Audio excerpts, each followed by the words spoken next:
Now here, this is the American Heart Journal 2004. And I know this is a lot of words, but I couldn't cut it down. Now, when you read hundreds of medical journals, sometimes you can boil it down and get a synopsis, but each one's important in this one. Now, this is the American Heart Journal 2004. People who are diagnosed with heart failure or heart problems follow a treatment regime that includes blood thinners such as aspirin or Coumadin could be putting their health in more danger. Do you know how many people I have in here who have had a heart attack or have had a stroke or have had some type of congestive heart failure and they're put on aspirin and Coumadin for a healthy heart? Okay, wait a second. Let's keep reading. Researchers state that just because heart failure patients stand a greater chance of experiencing a heart attack or stroke doesn't automatically make them appropriate candidates for antithrombotic therapy. Aspirin and warfarin did not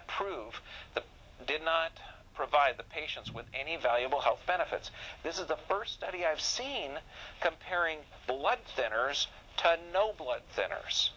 Most every study that you see out there, it's comparing Coumadin with warfarin or the generic with the name brand or aspirin with. This is the first one that compared it with nothing. There didn't appear to be any substantial differences of incidence of death, non-fatal heart attacks or non-fatal strokes in the three groups in the study. Patients in the aspirin group had an increased chances of experiencing serious gastrointestinal problems. That means bleeding internally. Bleeding internally means that weakened blood vessels. Oh, I'm sorry, what was one of the causes of stroke? Okay, just checking. Okay, minor bleeding complications were primarily seen among the aspirin and warfarin group. Patients in the aspirin therapy group were twice as likely as patients in the warfarin group to face hospitalizations for cardiovascular compensations or complications. Wait a second, what was it prescribed for in the first place? No, think about this. They're saying take an aspirin a day for a healthy heart. Is that scientific? No, it doesn't seem so, at least not since 2004. Based on the results from this study, experts said that the treatment of heart failure involving a multitude of drugs that proved to be ineffective should be eliminated as a treatment option. Say it with me. Wow, my doctor doesn't know that. Low cholesterol. How many people have heard of cholesterol-lowering drugs? We speak an entire hour on cholesterol. Remember, they call it good cholesterol and bad cholesterol. No, there's appropriate cholesterol and appropriate cholesterol. What ignorant physicians call low-density lipoprotein, they call it bad. That's not true. It's produced under tissue damage, so it's produced for tissue repair, and it's also the precursor to stress hormones. So it's vital to your system.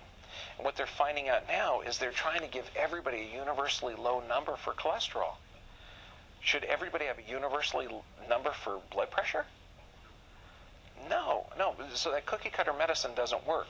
What they found interesting, though, and this is out of the American Heart Association Conference on Stroke and Circulation, researchers found that as cholesterol levels drop, the risk of hemorrhagic stroke increased significantly.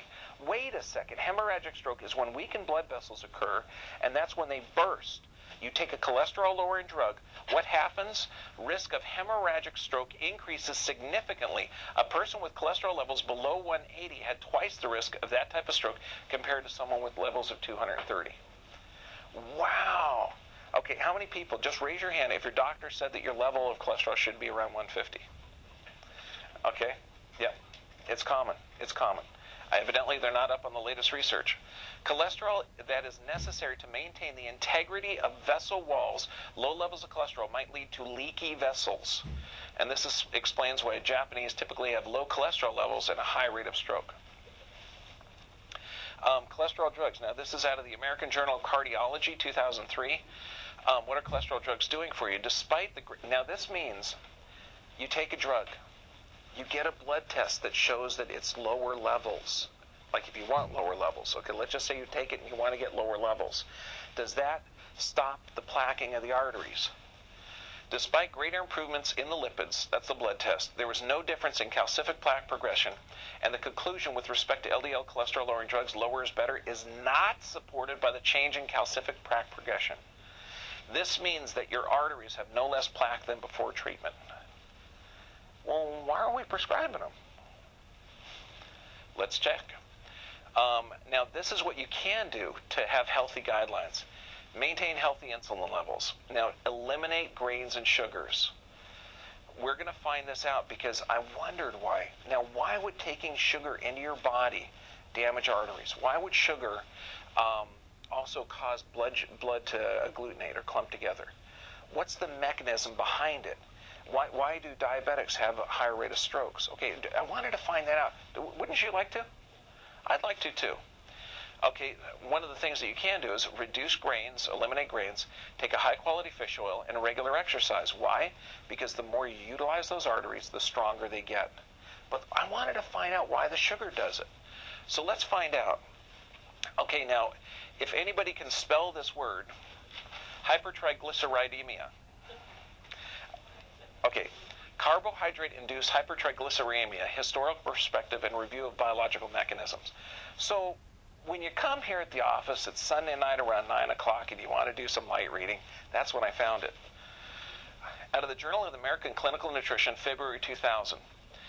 The authors found out that when you take sugar into your body, or grains, it's elevated, large amounts of sugar. It gets absorbed so rapidly from the intestine that normal pathways of carbohydrate metabolism were overloaded.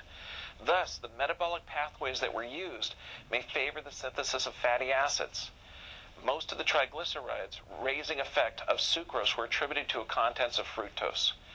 Indeed, it's now widely believed that in humans, the metabolism of large amount of fructose increases the synthesis of triglycerol and its release in the plasma. High fructose corn syrup is the #1 source of calories in America.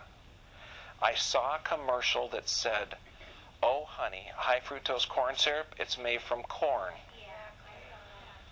Oh, my gosh.